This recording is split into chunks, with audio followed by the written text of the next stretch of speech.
రాత్రంతా క్యూలలో నిలబడిన రైతులు తీవ్ర ఇబ్బందులు పడుతున్నారు. చిన్నారిని భుజాన ఎత్తుకొని క్యూలో నిలబడిన తండ్రి సన్నివేశం హృదయాన్ని కదిలిస్తోంది. రైతులు యూరియా సరఫరాలో లోటు ఉండకూడదని వెంటనే ప్రభుత్వం చర్యలు తీసుకోవాలని డిమాండ్ చేస్తున్నారు.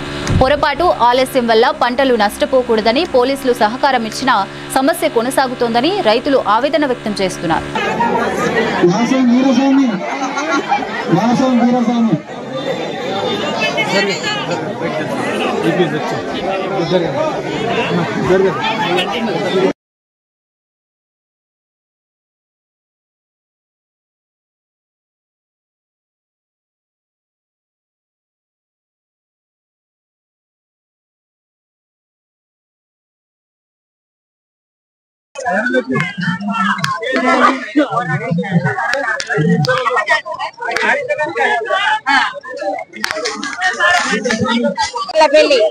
నా పేరు సూరమ్మ.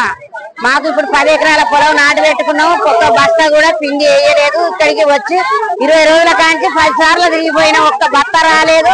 ఇచ్చిన కార్డులు కొట్టుకుపోయి నీళ్ళల్లో ఎత్తారు. లైన్ పెట్టుకుంటారంటారు, నీళ్ళల్లో ఎత్తారు. మోడీ బస్తాలు అక్కడ ఆగబడతాడు. మోడీ రాజేందర్ రెడ్డి ఒక్కనాడన్నా ఆసాల నష్టపెట్టాడే గానీ వాళ్ళకి సుఖబలం అయితే లేదు. రైతు నష్టపోయినాక రేపు ఎట్లా పంట ఎట్లా పండిస్తారు? బలంగా పండించుకోవాలని వాళ్ళు మరి కాలానికి అతీతంగా యుద్ధం చేసి మరి పంటలు పండించాల్సిన పరిస్థితి ఏర్పడతా ఉంటది. కాబట్టి నష్టపోయే పరిస్థితి ఏర్పడతా ఉన్నది.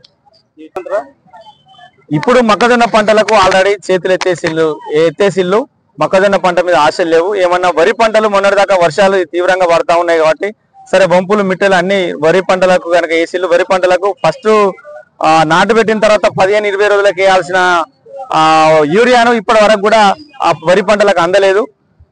అందని యూరియానికి వారికి కనుక ఇప్పటికైనా ప్రభుత్వాలు మేలుకొని యుద్ధ ప్రాతిపదికన యూరియాను కనుక అందిస్తే కొద్ది గొప్ప వరి పంటలను పండించుకోవడానికి వాటిని బాగు చేసుకోవడానికి దిగుబడులు రావడానికి అవకాశం ఇప్పటికైనా ఇంకో వారం రోజులలో ఇదే యుద్ధ ప్రాతిపదికన పంపించగలిగితే మాత్రం